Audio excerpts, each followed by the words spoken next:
waxaan soo qabtay Sharmaake Cabdinaasir Sharma Boy waxa la ciidamadu ka dhacday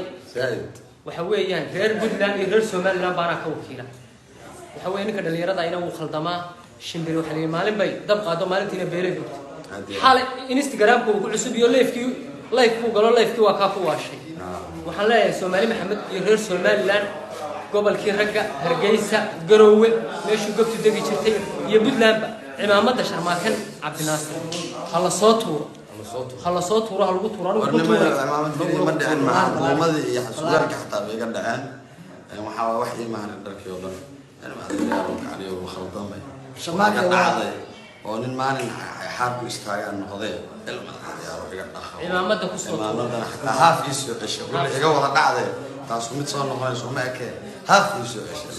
Soomaali Maxamed waa arkaysan qofku uu khaldamaa laakiin si qofku ka garaabo waxa weey gobtu way ka garowda khaladkay geysatay ninka dhalinyarada ah ee 20 jirka uu khaldamay khaladkii uu galay isla xalay isla maanta waa ka jawaabaya raaligelinta ka bixiyay inaad ku qaadan doontaan oo dad qalbi wanaagsan tihiin oo raaligelintaas idin deeqayso ana marxaati ka ah reer Somaliland iyo reer Puntland waa gob كل حال waxaan dhigay in ilkaan la yiraahdo oo qalmo kood hadii ay ugu yaalaan alxamdulillah santiina